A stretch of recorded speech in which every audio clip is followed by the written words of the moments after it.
So I thought we'd do another quick little recipe here. Some people seem to be enjoying them, and something that you can do quick on a weeknight.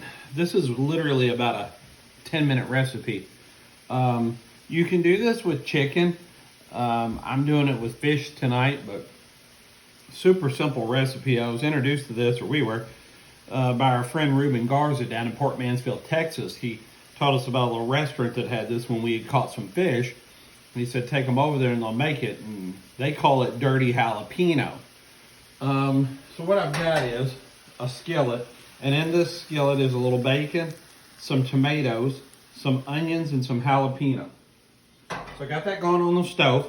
And I've got fish fillets in the oven on 400. Now I just put those in there. And I don't want them to go very long because fish doesn't take very long. So I know a lot of people are like, oh, you got to cook that about 7 or 8 minutes on fish, and that's it, and that's on 400. So I'll show you how to set this recipe up, and this same thing you can do with chicken, and it's just as good. So we've got our bacon here, and I'm just chopping this up. This kind of reminds you a little bit of the recipe we did a couple of days ago, where we had the bacon and all that cooking together. So just rough chop that bacon, throw it in the skillet. Now the real key with this is don't put any oil in with your bacon, onions, jalapenos, tomatoes. Those tomatoes are going to make enough juice that you don't want this super runny. So don't add any oil to that. Just let that cook down with those tomatoes. I have a jalapeno. I've already put part of it in there, but I'll show you how to do these. Being round like this, take the tip of your knife, put it in there, and just kind of cut a slit. Do another one next to it, turn it over 90 degrees, cut another one, cut another one. So you end up with something that sort of looks like this. You can see it kind of fanned out there. And then just turn it sideways, give that a nice little chop. Now if you don't like spice, you could do this just a bell pepper. Any kind of sweet pepper, really any kind of pepper you want, but it wouldn't be called dirty jalapeno if you were using a sweet pepper. Same thing on this onion. You can kind of cut through it, just leave that bottom intact, almost like if you were doing a blooming onion. So when you end up with it, you end up with it like that. And it's still attached down here at the bottom. Turn it, lay it sideways, then you can just give it a nice little fine chop. Because what we're going to end up doing is we're going to end up putting all these vegetables and that bacon over top of our fish or chicken at the end, and then putting it back in the oven for a minute. So add that onion in there. Then I've got a little tomato. I've already got some in there, so I won't use a lot.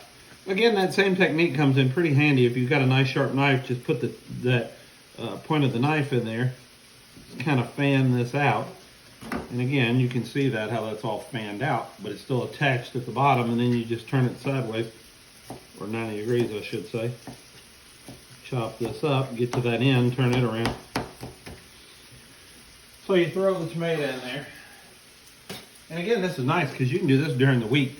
It's not going to take very long, and if you had your stuff thawed out already, it wouldn't take long at all. So lastly, I have some cilantro here. On cilantro, you can put it in there while you're cooking it. You can put it in there at the end.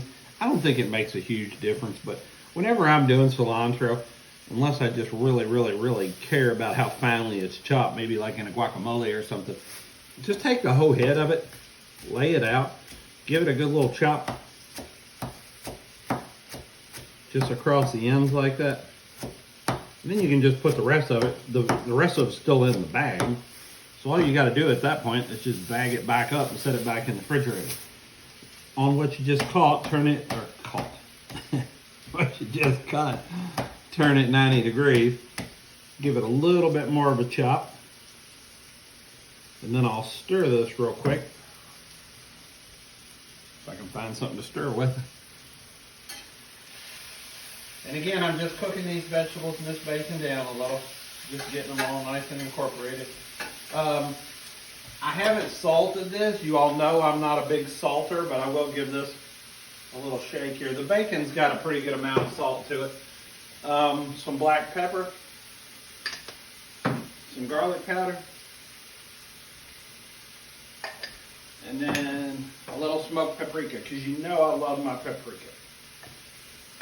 So anyway, I've got that all put together. Just kind of cooking it down a little.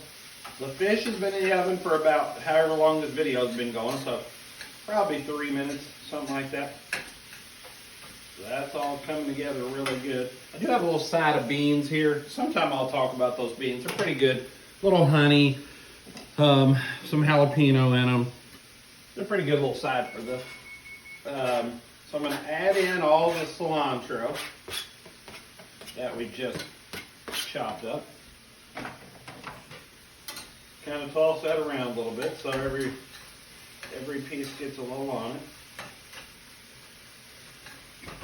Now, if you're doing chicken on this recipe, go ahead and start that chicken a little bit sooner, because chicken needs, 8 to 10 minutes as well, but I would go ahead and start it a little bit sooner than I did this fish, so that it gets fully cooked before all your vegetables get overcooked. So again, here's this. Hopefully you can see this. Just tomatoes, onions, cilantro, jalapenos, and some bacon. A few spices thrown in there. I'll throw a piece right there on this hot pad so you can see it.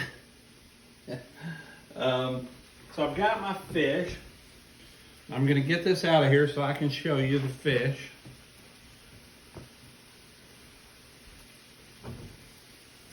It just really started cooking. But again, this doesn't need a lot of cooking. These are bass and some crappie that I had caught. You can use any kind of fish you want. Now you will notice there is a couple little egg sacs in there. I always keep those when I fillet fish because I think they're pretty tasty too. But again, any fish, this will work. So I like to add a little Cajun season over the top of this. This is kind of a little bit of a salt mixture, which is why I didn't salt that real heavy in the skillet. Turn my skillet off. So then I'm going to come back here with these vegetables and this bacon. Just kind of sprinkle these over the top of your fish. And I've got a lot of this, so I don't really have to worry about. This was about one medium tomato, a medium onion. You saw how much cilantro, maybe the end of one. Probably 4 strips of bacon. Medium onion, maybe I already said that. Went ahead and gave the floor some there as well, in case it needed some. So I get all this out of here. Sometimes I beat on this pan too much, I've noticed in the videos. And then I beat on the island a little bit, and it sort of jacks the camera up a little, so forgive me if I do that. But just spread that out over the top. And lastly, we've got some cheese. Now I've got some white cheddar here that I shredded up. I shredded it right on top of this bag because I didn't plan. I'm just going to sprinkle this over the top. The reason why you want to go ahead and cook that fish and that chicken a little bit is that right there. If you didn't, and you put the cheese on the top of it, and you cooked it the entire time, your cheese would be way overdone. I've got some regular cheddar, throwing that over the top. Now don't ask me how this happened, because I don't know, honestly. Well, I kind of know. I know it wasn't me. Reduced fat. That was not me, trust me. Okay, so I've got that. This pan's still kind of hot. I will pop that back in the oven. That'll take about probably 4 to 5 more minutes, and that'll be done up. Super easy recipe, super quick. I mean, this whole thing's maybe taking me 10 minutes or so. So anyway, we'll post up a picture of it when we're done. But thought you might enjoy this little quick recipe for a weeknight.